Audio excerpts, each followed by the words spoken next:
ছবিগুলো দিয়ে তার বর্ণনাও দেওয়া হয়েছে, বিভিন্ন প্রেক্ষাপটে ছবিগুলো ওঠানো, যে see these iconic photographs captured in various war settings across the world over the past 100 years, accompanied by key factual information. এই আইকনিক ছবিগুলো দেখো, যা গত এক শতাব্দী ধরে বিশ্বব্যাপী বিভিন্ন যুদ্ধে তোলা হয়েছে, যার সঙ্গে গুরুত্বপূর্ণ তথ্য রয়েছে। রবার্ট রবার্ট কাপাস, The Falling Soldier, a gelatin silver print from September 5, 1936, depicts the death of a Republican soldier during the Spanish Civil War.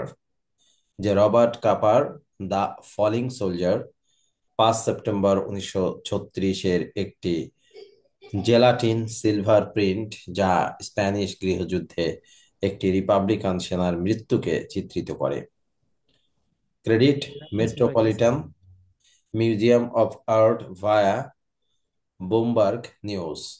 R credit এরা দিচ্ছে যে the Metropolitan Museum of Art Bloomberg নিউজের মাধ্যমে।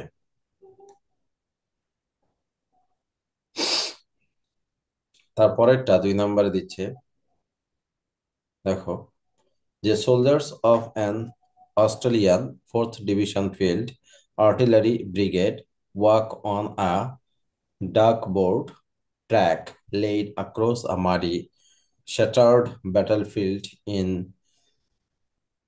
Chatillon near Hoog, Belgium on October 29, 1917. একটি Australian 4th division field artillery ব্রিগেডের সৈন্যরা 1917 সালের 19 October হুগে বেলজিয়ামের কাছে চাটো উডে একটি কাদা ভর্তি বিধ্বস্ত যুদ্ধক্ষেত্রের উপরে রাখা একটি ডাক বোর্ডে ট্রাকে হাঁটছে, অর্থাৎ রাস্তায় হাঁটছে। This was during the battle of Passchendaele, fought by British forces and their allies against Germany for control of artillery near Ypres, Belgium. যে এটি ছিল পাসেন্ডেল যুদ্ধের সময়, যা ব্রিটিশ বাহিনী এবং তাদের মিত্ররা জার্মানির বিরুদ্ধে ইয়েপ্রেস, বেলজিয়ামের কাছে এলাকায় নিয়ন্ত্রণের জন্য লড়াই করেছিল। ক্রেডিট এরা দিচ্ছে James Francis Hurley, State Library of New South Wales, যে ওয়েলসের একটা লাইব্রেরিকে। এটা আর একটা ছবি, যুদ্ধের সময় যা বোঝা যাচ্ছে আত্মসমর্পণ। Likely taken by a Nazi photograph's name Franz Conrad, this photo shows Nazis rounding off Jewish people in the Warsaw ghetto. সম্ভবত নাজি ফটোগ্রাফার ফ্রান্স কনরাড দ্বারা তোলা এই ছবি নাজিদের ওয়ারশো গেটোতে ইহুদি মানুষদের একত্রিত করতে দেখায়। It appears that the boy, like millions of Jews and others, is to die at the hands of Nazis. যে এটি মনে হয় যে ছেলেটি ইহুদি এবং অন্যান্য মিলিয়ন মানুষের মতো নাজিদের হাতে মারা যাবে, হিটলারের বাহিনী আর কি। জি sir. This 1944 photograph shows a pile of remaining bones at the Nazi concentration camp of Majdanek, and the second largest death camp in Poland after uh, Auschwitz. এই 1944 সালের ছবিটি নাজি কনসেন্ট্রেশন ক্যাম্পে মায়দানেকের বাকি থাকা হাড়ের একটি ঢাকনা দেখাচ্ছে, যা পোল্যান্ডের আউস বিভৎসের পর দ্বিতীয় বৃহত্তম মৃত্যু শিবির। ক্রেডিট এরা দিচ্ছে এএফপি, ফ্রান্সের সংবাদ সংস্থা, Getty images.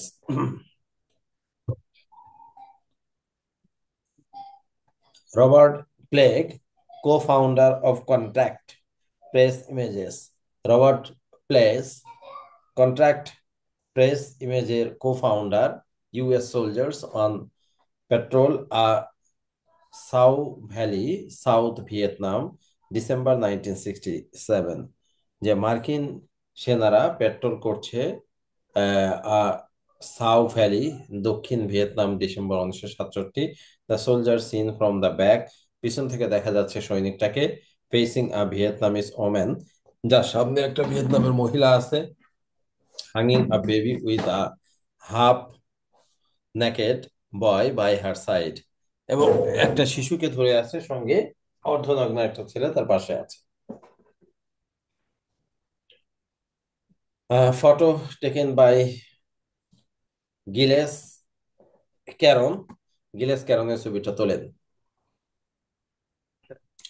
South Vietnamese gen,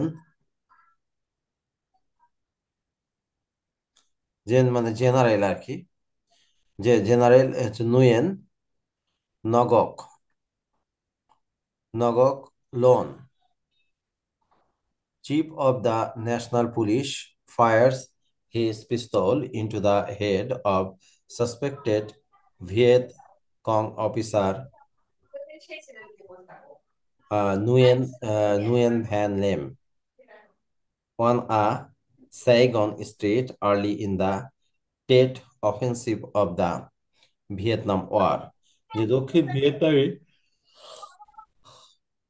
general Nuyen Ngoc নগক লোয়ান, জাতীয় পুলিশের প্রধান সন্দেহভাজন ভিয়েত কং কর্মকর্তা নুয়েন ভ্যান লেম, যাকে বাম লভ হিসেবে জানা যায়, কে সাইগন রাস্তায় ভিয়েতনাম যুদ্ধের টেট আক্রমণের শুরুতে গুলি করেন। Photo taken by Eddie Adams. এই ছবিটা হলো 1964। McCullin was taken by the Observer newspaper to cover the civil war in Cyprus। যে 1964 সালে ম্যাককুলিনকে দ্য অবজারভার পত্রিকা সাইপ্রাস গৃহযুদ্ধ কভার করতে পাঠায়। It was one of his first international assignment and the photographs he took, এটি ছিল তার প্রথম আন্তর্জাতিক কর্মসূচি একটি, এবং তিনি যে ছবিগুলো তুলেছিলেন। In this photo we see a Turkish woman morning the death of her husband. এই ছবিতে আমরা একটি তুর্কি মহিলাকে তার স্বামীর মৃত্যুর জন্য শোকাহত হতে দেখতে পাচ্ছি। জি sir. Training in Azimpur field before liberation, স্বাধীনতা যুদ্ধের আগে আজিমপুর মাঠে প্রশিক্ষণ। ঢাকা বাংলাদেশ 1971, 1971 সালে Dhaka Bangladesh. Photo was taken by Saida Khanam, Saida Khanam এই ছবিটা তুলেছিলেন। Saida Khanam was the first female professional photographer of Bangladesh. Saida Khanam ছিলেন বাংলাদেশের প্রথম মহিলা পেশাদার photographer. She covered many important events of liberation war of Bangladesh in 1971 through her photography। যে 1971 সালে বাংলাদেশের মুক্তিযুদ্ধের অনেক গুরুত্বপূর্ণ ঘটনা তার ফটোগ্রাফির মাধ্যমে ধারণ করেছিলেন। Freedom fighters from 1971 Bangladesh Liberation War paddles across a river preparing for an operation। 1971 সালে বাংলাদেশের মুক্তিযোদ্ধারা একটি নদী পার হচ্ছেন, একটি অভিযান প্রস্তুত করছে। Liberation war museum Bangladesh, museum শব্দটা বানান হিসেবে আসে, এটা মনে রেখো। এম ইউ দিয়ে শুরু, ইউএম দিয়ে শেষ, মাঝখানে এসি আছে। জি sir. Children navigate through the rubble of destroyed building in a war-torn area, highlighting the harsh reality of conflict and its devastating impact on innocent civilians। Rafah on January 17, 2023, Fatima Sobair, AP। যে যুদ্ধ বিধ্বস্ত এলাকায় ধ্বংসপ্রাপ্ত ভবনের ধ্বংসাবশেষের মধ্য দিয়ে শিশুদের চলাচল, সংঘর্ষের কঠোর বাস্তবতা এবং নিরাপরাধ নাগরিকদের উপর এর বিধ্বংসী প্রভাবকে তুলে ধরে। 17 জানুয়ারি 2023, রাফা ফাতিমা সবাইর।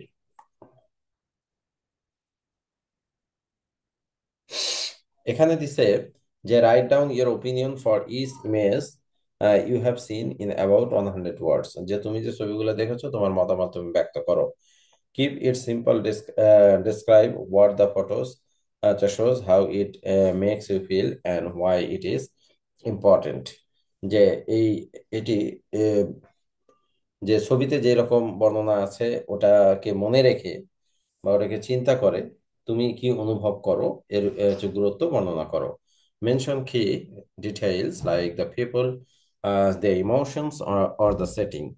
যে মানুষ তাদের অনুভূতি ও পরিবেশের মতো গুরুত্বপূর্ণ বিবরণ উল্লেখ করো। The thing about how the image connects to the word or event it represents and how it helps you understand that moment in history। যে ভাবো কিভাবে ছবিটি যুদ্ধ ও ঘটনার সাথে সম্পর্কিত এবং এটি ইতিহাসের সেই মুহূর্তটি তোমাকে কিভাবে বুঝতে সাহায্য করে। এই এটা লিখে দেয়া আছে পুরোটার উপরে, এর মধ্য দিয়ে শেষ এটা।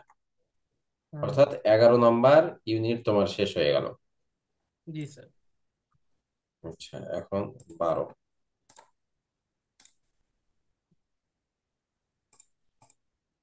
হুম।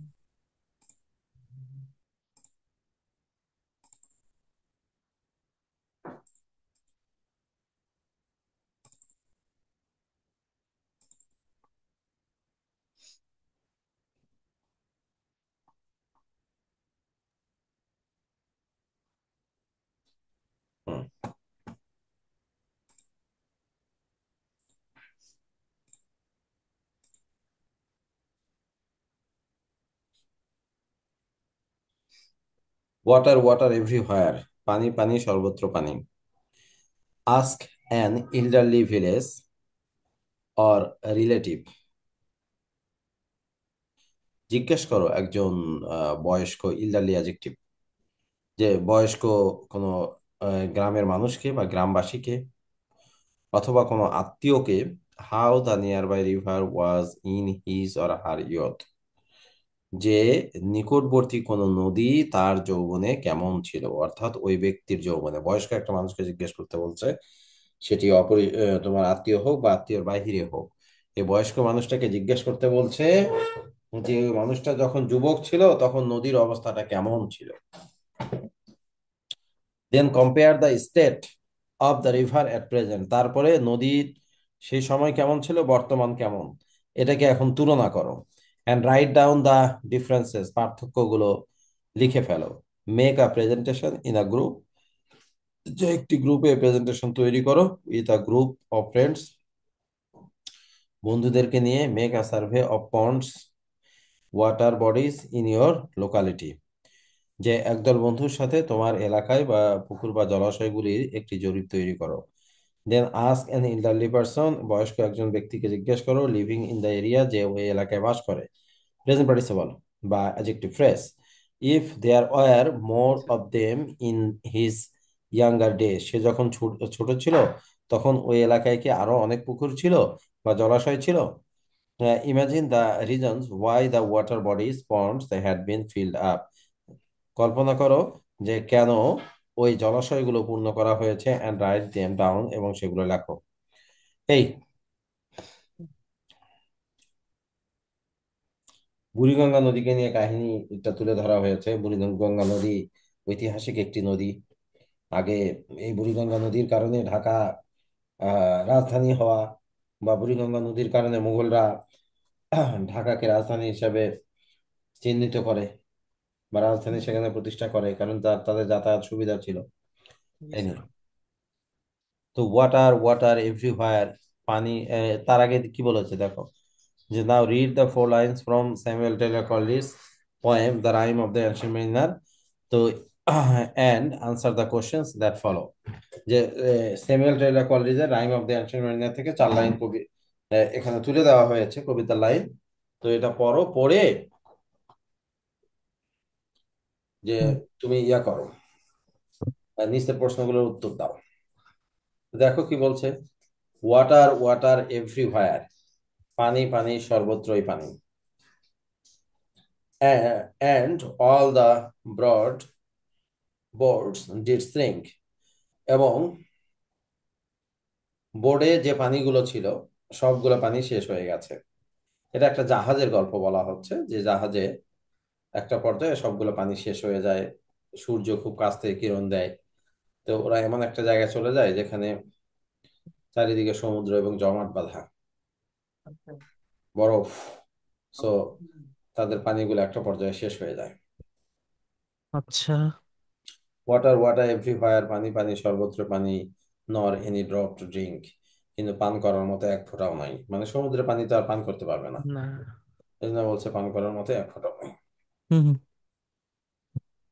কলরিজের পোয়েম, কলরিজের কবিতা ব্যালাড, গীতি কবিতা ন্যারেটস বর্ণনা করে the harrowing sea voyage of an old mariner, একজন বয়স্ক বয়স্ক নাবিকের সে ভয়ঙ্কর সমুদ্র যাত্রা। Who at one point of his journey, যে তার যাত্রার একটি পর্যায়ে didn't have any water to drink, যে তার কোনো পানি ছিল না পান করার মতো, বিকজ অফ আ কার্স, একটা অভিশাপের জন্য। অর্থাৎ এক নাবিক সমুদ্রে যাত্রা কাকিমা করে। ছিল মনে হয় স্যার। শুনছিলে এটা? এটা স্যার আমি ওই ভিডিও দেখছিলাম আর কি। হ্যাঁ, তো তাহলে তো বুঝছিস ওটাই। হ্যাঁ। আচ্ছা, তো তারপরে কি বলছে যে not only the curse,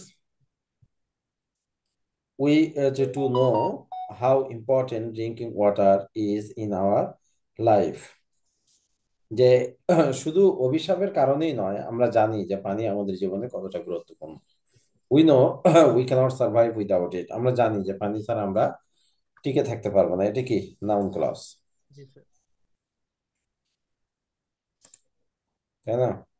G sir আঙ্কুলস। এটি হলো noun clause.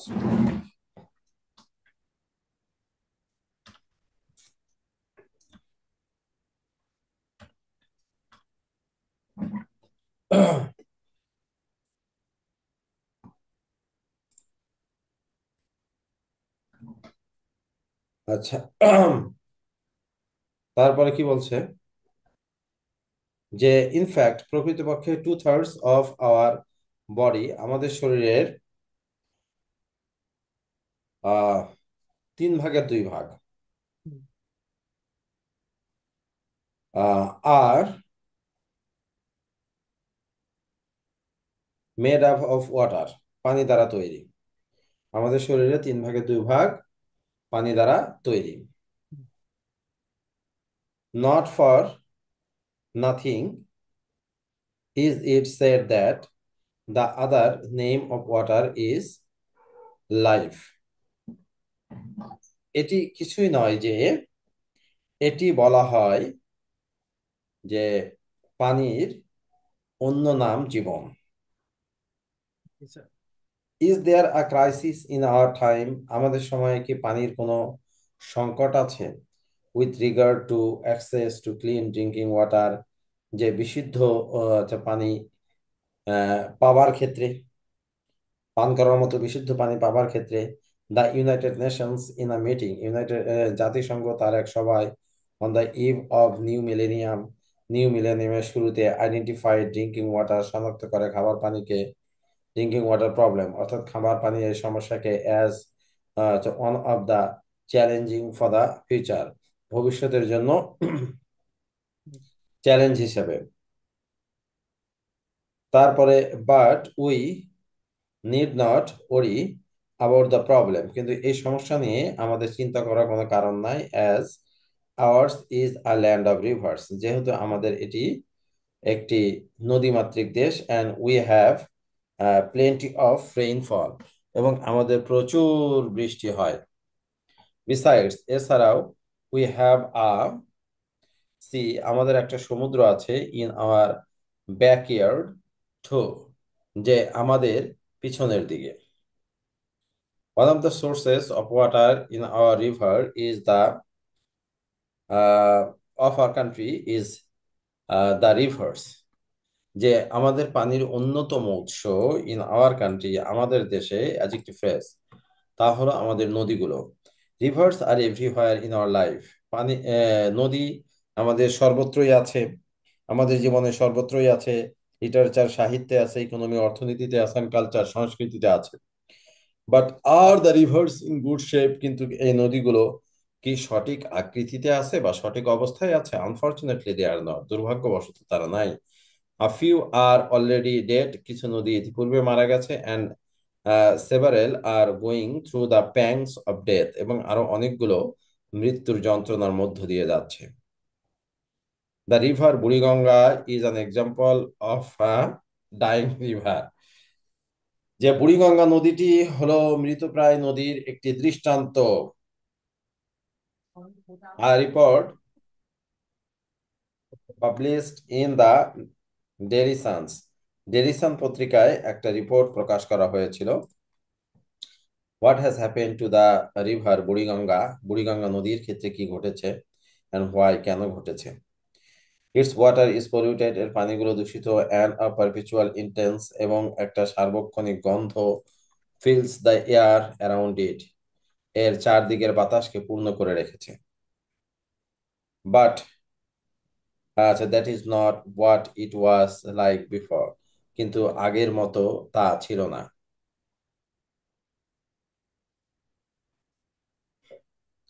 The report says that, এই রিপোর্ট বলে যে the river had a glorious past, এই নদীটির একটি গৌরবোজ্জ্বল অতীত আছে।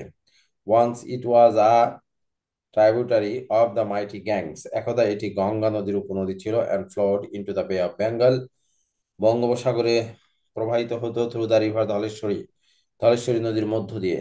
হ্যাঁ, এটা কিন্তু প্রেপোজিশন এসেছিল বোর্ডে, বোর্ডে প্রেপোজিশন হিসেবে এসেছিল সেকেন্ড পেপারে। হুম। আহ এখন অনেকগুলো প্রেপোজিশন আছে, ভালো করে খেয়াল করো, যেখানে যেখানে প্রেপোজিশন সেখানে দাগাও, তাহলে বুঝতে পারবা যে কতটা প্রয়োজন এগুলো।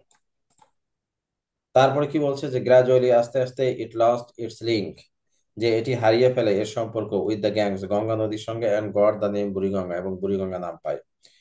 The Mughals marvelled at the tide level of the Buriganga, মুঘলরা মুগ্ধ হয় বুড়িগঙ্গা নদীর স্রোত দেখে, and founded their capital Jahangirnagar on its banks, এবং তারা তাদের রাজধানী জাহাঙ্গীরনগর এর কূলে প্রতিষ্ঠা করে ইন 1610, 1610 সালে।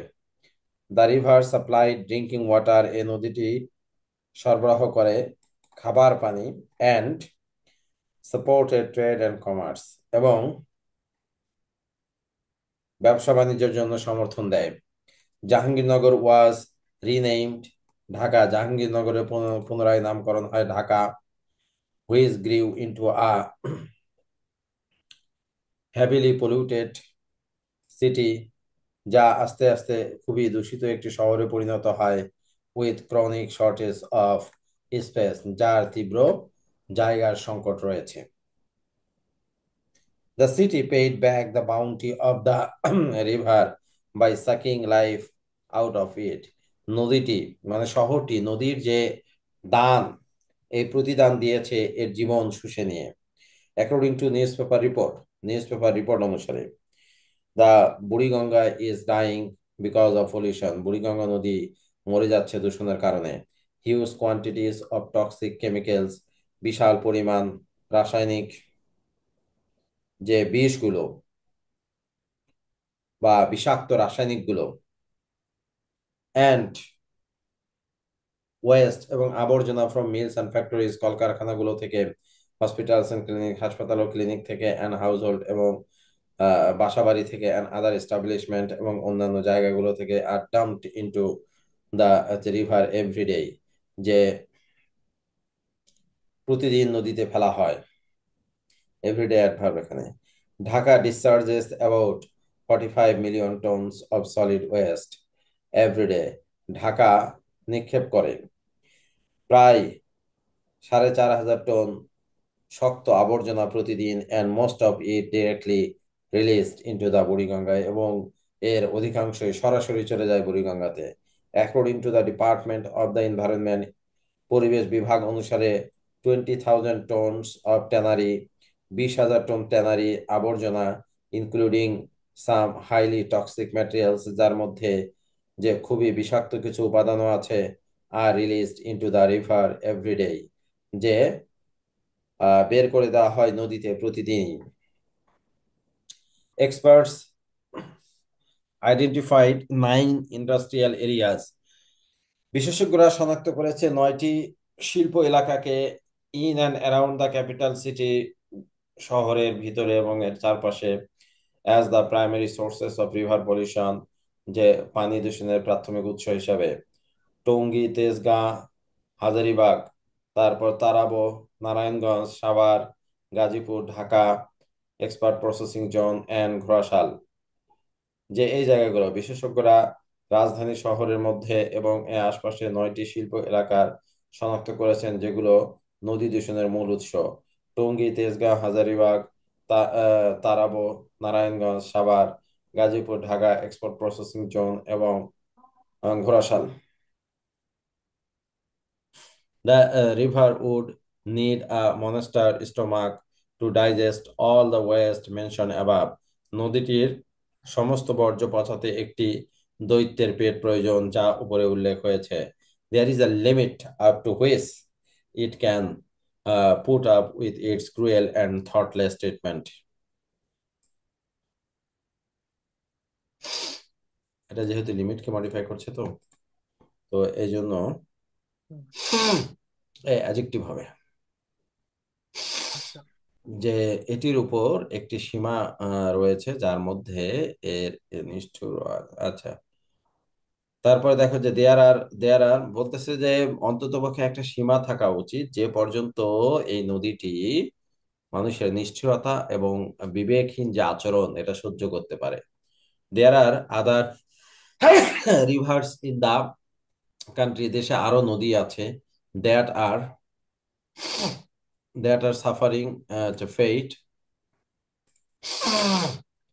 যেগুলো একই ভাগ ভাবে যন্ত্রণা ভোগ করছে। Adjective clause unless, adverb clause শুরু, unless we take care of the rivers, যদি না আমরা এই নদীগুলোর যত্ন নেই। দেয়ার মে কাম আ টাইম, একটা সময় আসবে, when we will cry water water and find it no higher, যখন আমরা পানি পানি বলে চিৎকার করব এবং কোথাও এটি পাবো না। এই এখানে কিছু শব্দ দেয়া আছে যে যে শব্দগুলোর ভার্ব হিসেবে এবং নাউন হিসেবে ইউজ করতে বলছে। হুম হুম। বুঝছো, এটা করে দিছি আমি।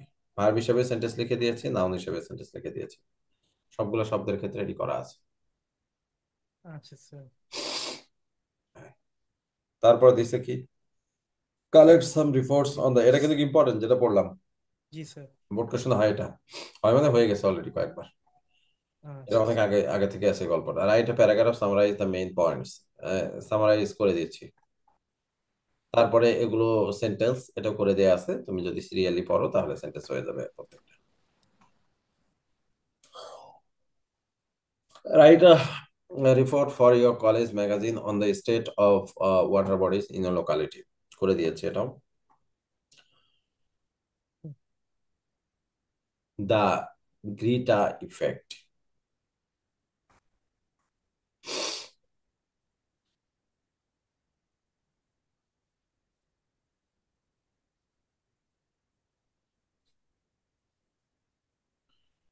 দেখুন এই যে গ্রিটা ইফেক্ট, যে গ্রেটার যে প্রভাব সেটা নিয়ে কোশ্চেন ওরা যা করেছে সেগুলো উত্তর দিয়ে আছে, এগুলো পেয়ে যাবে দিলেই। আজকে তোমাকে 11 নম্বরটা দিয়ে দেবো, 11 নম্বরটা ফুললি কমপ্লিট হয়ে গেছে। আর 12 নম্বর বিশাল বড়, বিশাল, কেবল তো 7 পাতা হয়েছে, অন্তত পক্ষে 50 পাতা হবে এটা 12 নম্বর। হুম, 50-এর উপরে হয় নাকি, যতগুলো গল্প 12 নম্বরে। হ্যাঁ স্যার, অনেকগুলা। অনেক, সবগুলো important. Hmm Greta Thunberg is an environmental activist. Greta Thunberg একজন পরিবেশগত কর্মী। She was born in Stockholm, স্টকহোমে জন্মগ্রহণ করেছিলেন সুইডেনে। ইন 2003, 2003 হোয়েন শি ওয়াজ 8, যখন তার বয়স ছিল 8 বছর, she started learning about climate change, জলবায়ু পরিবর্তন সম্পর্কে সে শিখতে শুরু করে। The more she learn, the more baffled she became as to why so little was being done about it. যত বেশি সে শিখতো তত বেশি বিভ্রান্ত হতো যে কেন এর উপর খুব কম কাজ করা হচ্ছিল।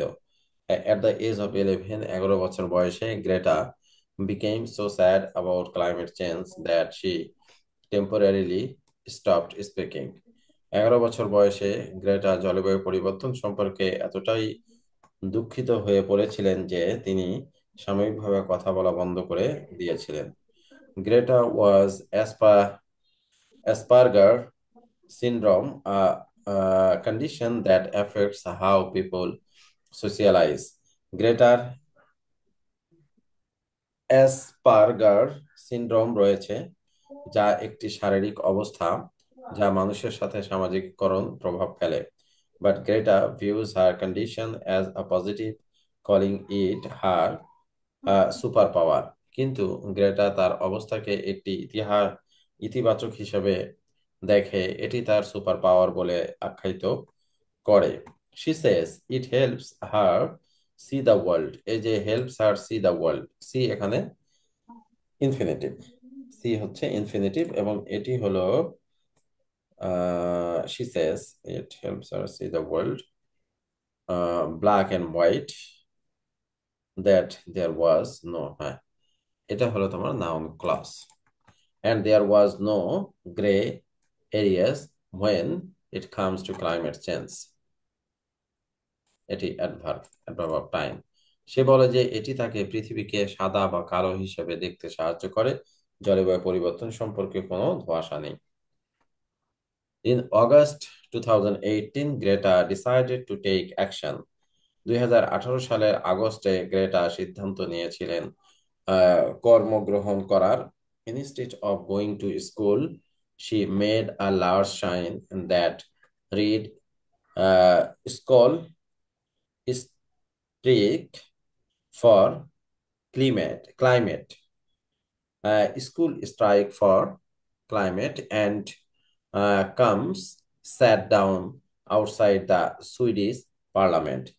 স্কুলে না গিয়ে তিনি একটি যে বড় সাইন তৈরি করেছিলেন, যা পড়া ছিল school strike for climate, school strike for climate, এবং শান্তভাবে সুইডিশ সংসদের বাইরে বসেছিলেন। Her aim to make politicians take notice and act to stop global warming. তার লক্ষ্য রাজনীতিবিদদের মনোযোগ আকর্ষণ করা এবং বৈশ্বিক আহ, উষ্ণায়ন বন্ধ করার জন্য ব্যবস্থা নেওয়া। Greta's strike was picked up by the Swedish media and the world started to spread। গ্রেটার ধর্মঘটটি সুইডিশ মিডিয়ার মাধ্যমে নেওয়া হয়েছিল এবং এটি দ্রুত ছড়িয়ে পড়তে শুরু করেছিল। Soon enough, tens of thousands of students from around the world joined her। Fridays for Future strikes, skipping school on Fridays to protest against climate change। যে শীঘ্রই পৃথিবীর বিভিন্ন প্রান্ত থেকে 10,000-এরও বেশি ছাত্র তার আহ, ধর্মঘটে যোগ দেয়, শুক্রবারে স্কুল ত্যাগ করে জলবায়ু পরিবর্তনের বিরুদ্ধে প্রতিবাদ জানাতে। In March 2019, climate campaigners across the world and inspired by Greta came together to coordinate the first global strike for climate. 2019 সালে মার্চে পৃথিবী জুড়ে জলবায়ু প্রচারকারীরা গ্রেটা দ্বারা অনুপ্রাণিত হয়ে প্রথম বৈশ্বিক জলবায়ু ধর্মঘটের সমন্বয় করতে একত্রিত হয়। Over 1.6 million people from 125 countries took part। যে 125টি দেশের 1.6 মিলিয়ন মানুষ অংশগ্রহণ করেছিল। Since her strike began, Greta's life has become a whirlwind। যে তার ধর্মঘট শুরু হওয়ার পর থেকে গ্রেটার জীবনে একটি ঝড়ের মতো হয়ে গেছে। She has given rousing speeches to politicians, to the EU Parliament, the UK Parliament, to protesters and more। তিনি রাজনীতিবিদদের, ইউরোপীয় সংসদ, যুক্তরাজ্য সংসদ, প্রতিবাদকারীদের এবং আরো অনেকের কাছে উত্তেজনাপূর্ণ বক্তৃতা দিয়েছেন। She has appeared in documentaries and had lots of books and articles written about her। তিনি ডকুমেন্টারিগুলিতে উপস্থিত হয়েছেন এবং তার সম্পর্কে প্রচুর বই ও নিবন্ধন লেখা হয়েছে। She has even been nominated for a Nobel Peace Prize. তিনি এমনকি নোবেল পিস প্রাইজে পুরস্কারের জন্য মনোনীত হয়েছিলেন। In August 2019, Greta traveled on a wind and solar powered boat from Plymouth, UK to New York, USA, and the journey took 15 days. 2019 সালে আগস্টে Greta একটি বায়ু এবং সৌর শক্তিতে চালিত নৌকায় যে পলিমাউথ যুক্তরাজ্য থেকে নিউ ইয়র্ক ইউএসএ পর্যন্ত যাত্রা করেন। যাত্রাটি 15 দিন সময় নিয়েছিল। Her passionate speech, "You have stolen my dreams and my childhood with your empty worlds. So we are in the beginning of a mass extinction, and all you can talk about is money and fairy tales of eternal economic growth. How dare you has drawn mass attention from all over the world." তার আবেগপূর্ণ বক্তব্য, আপনারা খালি কথায় আপনি আমার স্বপ্ন এবং শৈশব চুরি করে নিয়েছেন। আমরা একটা গণ বিনাশের সূচনা করছি এবং আপনি যা বলছেন তা হলো টাকা এবং চিরস্থায়ী অর্থনৈতিক বৃদ্ধির কাল্পনিক গল্প। আপনি কিভাবে এভাবে আহ কথা বলেন? পৃথিবী জুড়ে অনেক মনোযোগ আকর্ষণ করেছে। আচ্ছা, Thunberg was known for changing how some people think and act about climate change. যে থানবার্গে পরিচিত করা হয়েছে সেইভাবে যেভাবে তিনি কিছু মানুষের চিন্তা ও কাজ পরিবর্তন করেছেন জলবায়ু পরিবর্তনের বিষয়ে। Her impact is called the Greta effect. তার প্রভাবটি গ্রেটা প্রভাব নামে পরিচিত। Greta has named Rosa Parks, the civil rights activist, on one of her greatest inspiration. যে গ্রেটা রোজা পার্কস নাগরিক অধিকার কর্মীকে তার সবচেয়ে বড় অনুপ্রেরণা হিসেবে আখ্যায়িত করেছেন। In the 1950s, Rosa sparked a civil rights movement that improved the lives and treatment of millions of African Americans. 1950-এর দশকে রোজা একটি নাগরিক অধিকার আন্দোলন শুরু করেছিলেন, যা লাখ লাখ আফ্রিকান আমেরিকানদের জীবন এবং আচরণে উন্নতি করেছে। এরপরে কোশ্চেন আনসার যেগুলো করে দেয়া আছে সবগুলোই, হুম, যা যা দরকার সব করে দেয়া আছে। জি স্যার। তো এ পর্যন্ত শেষ হয়ে গেছে। এই হ্যাঁ স্যার। হুম,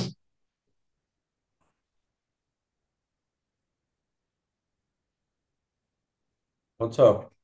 জি স্যার। তো স্যার আজকে এই পর্যন্ত থাকবে। আচ্ছা, ঠিক আছে। আচ্ছা স্যার, আসসালামু আলাইকুম।